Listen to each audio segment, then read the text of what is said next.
This is Alexandre Hawyard, a para-athlete with an incredible story. At first look, he seems just like you and I, but when you hear his story, your perspective will shift forever. I had a spinal cord injury during a hockey game. Back of my head touched my back, and I woke up completely paralyzed from the neck down. My worst case, yeah, was like being in a power chair and controlling it with my mouth. So kind of a large pill to swallow as a 15-year-old man. Paralyzed from the neck down, he worked his way harder than anyone else through rehab all the way until he could ride his bike at over 50 kilometers an hour. I raced on the track against him and it was a very close fight. And then when I go fast, it gets stuck. So my brain really doesn't like things fast. We'll hear from the man himself as well as his coach Sebastien, who's betting all his eggs on Alexandre to bring a gold medal to Canada at the Paris 2024 Paralympic Games. My name's Alex Hawyard, 26, and I'm currently on the national paracycling team. We've got some World Cups coming up, so my immediate goals are just to do well. And then World Championships, I get to race the track a little bit, which will be my second Worlds this year. Obviously, the ultimate goal is always Paris 2024. So yeah, I got my sights set on Paris after that. You were not born with disability. What happened? And just give us the story behind it. I played competitive hockey my whole life. And on May 25th, 2012, I had a spinal cord injury during a hockey game. The story goes, like my line mate says, back of my head touched my back. First, I stayed unconscious for a few minutes, had a bit of an out-of-body experience, which was pretty scary. And then woke up completely paralyzed from the neck down. Were pretty scary there for a little while. I had a limited lifespan because my lungs had been affected. My worst case, yeah, was like being in a power chair and controlling it with my mouth. So kind of a large pill to swallow as a 15-year-old man. Luckily for me, I spent the next 6 months in a rehab center in Fredericton and regained a little bit of function and sensation every day until eventually I walked out 6 months later.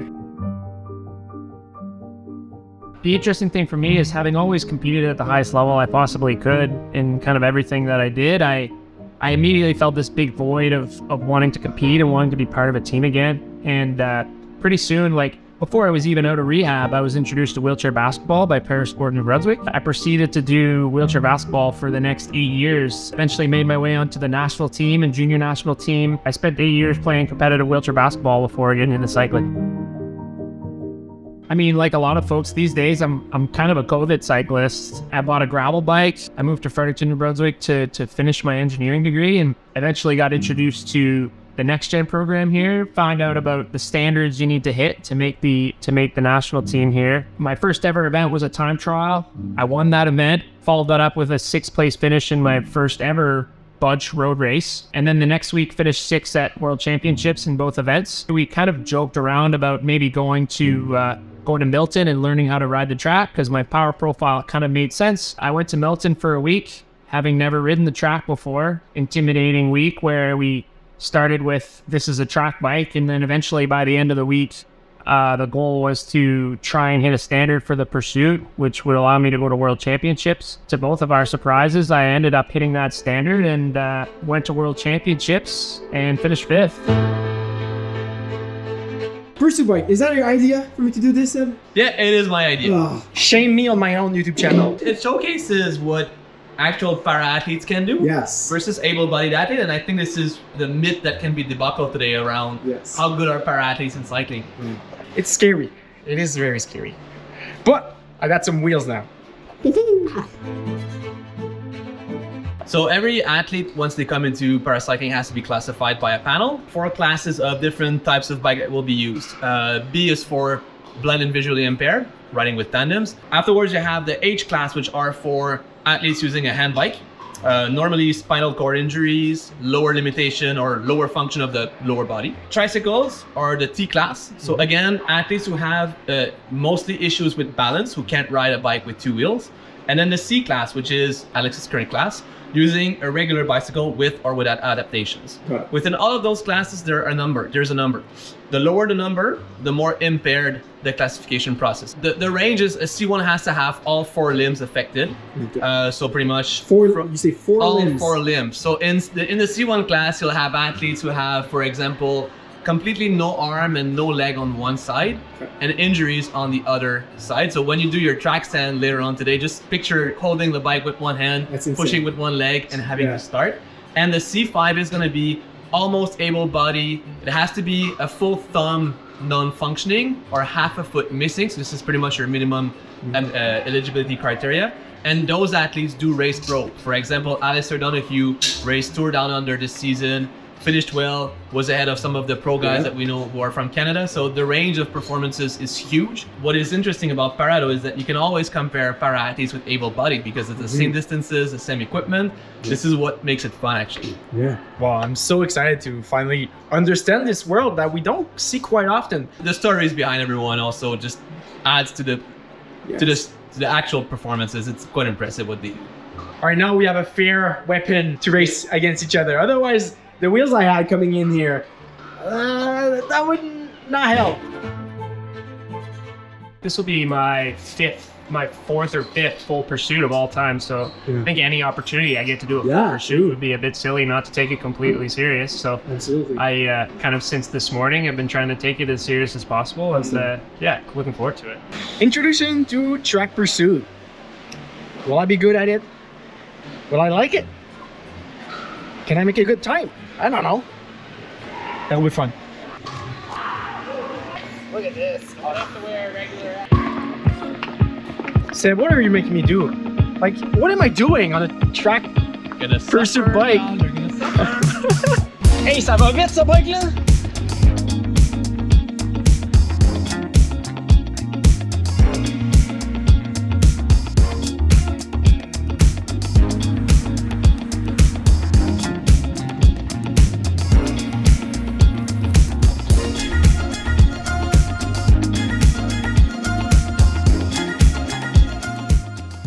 All right, first set of efforts.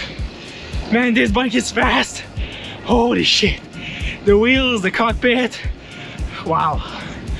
Seb, on a scale of 1 to 10 for a fit that we've done in 5 minutes, how would you rate my position?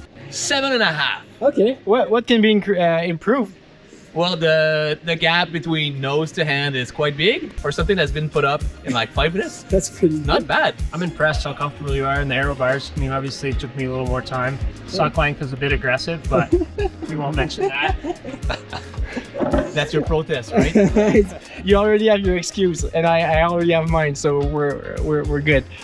All right, Alex, warm-up is done. Race is in 15 minutes. We still have 5 minutes of being friends until we don't talk to each other because it's a serious race we got today. I'm looking forward to it. I haven't gotten to do kind of a full pursuit with a little bit of stress in a little while, and it seems we're kind of slowly building up a little crowd here in the velodrome, so it'll be a little bit of fun, I think. But now, Alex, we need to talk about a bit what's going on. I'm sure some people are wondering, like, you look like you pedal your bike normally. Why or what gets you into this para C3 category? I mean, first of all, it took me 2 or 3 years of working pretty hard in the gym to kind of fit into society as far as every day goes. Kind of made that a goal of mine early on, and I had a friend in St. John there, Matt Forgy at 4Fitness, who just kind of, I remember we had this poster that was like, you know, a 1-month-old does this, a 2-month-old does this, and we started right from the start. And as far as limitations go, like, it's a bit hard to explain and visualize, but the easy one is I have no real normal sensation from about the collarbones down. And the lower you go, the worse it gets. So like if I want to know hot, cold, I've got to put it on my face. And things like pain and hot and cold and these kinds of things. The other thing I've got is neurologically, I've had to kind of rebuild all these pathways, right? So I have some pretty complicated pathways in my brain. Brain doesn't mind doing things slowly, but as soon as I start going fast, it kind of freaks out a little bit. And it's called spasticity in tone, and it's kind of hard to explain, but the easiest way I show people is like if I were to take my arm and straighten it like this, it works pretty good. You could say maybe able-bodied like, and then when I go fast, it gets stuck. So my brain really doesn't like doing things fast, and you see there's some hitches in there, right? So I deal with that all over.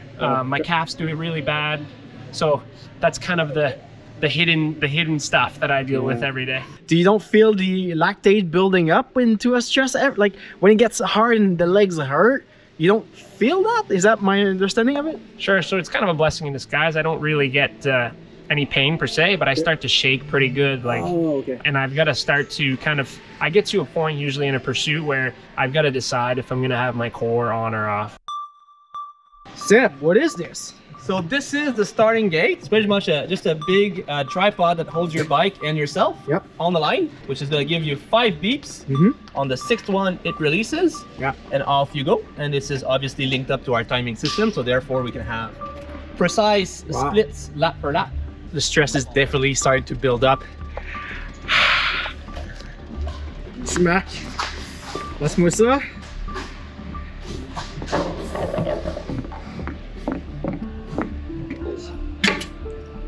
Nice.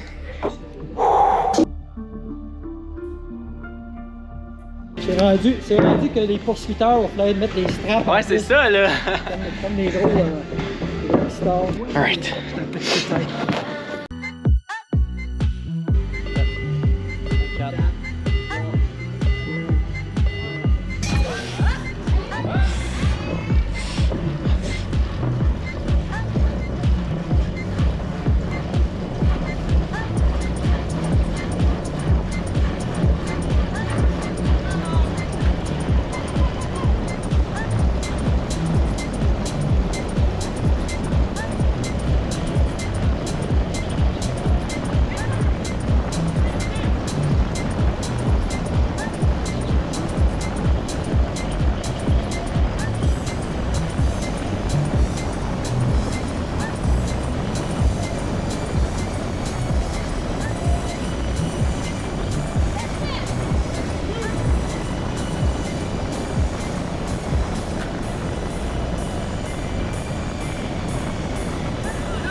Dude, this is hard.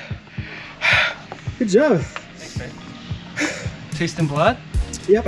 Yep, tasting blood. Started a little hot. My first lap was bang on. And then I came in at like a 16.9, which is pretty fast for this track. Yeah. And so I was questioning whether to hold on to that or not. And then I came around that last bend and I could just start seeing your reflection. So things started ramping up again for the next 6. And then the chase was on. Yeah. So I think it was awesome. I mean, it's like a 2.5 second PR for me here today. Wow. Shit, that's huge. So Congrats again. I'll take that. Dude. I mean, I'm very proud of the way I paced it. For me, that's like a first time. Like I knew I had to be careful of not going too hard the first 5 laps. So I was really on the reserve, and after hearing like 18 and 18.5 all the time, I was like, damn, I can't go for any faster at this point. So I just kept 18 the whole race. And at some point I looked back and I saw you had maybe like a quarter of the track on me. I was like, damn, now it's just damage control at this point. Thank you, Alex, for sharing your story. If you guys want more videos about athlete stories, check out one of these 2 videos.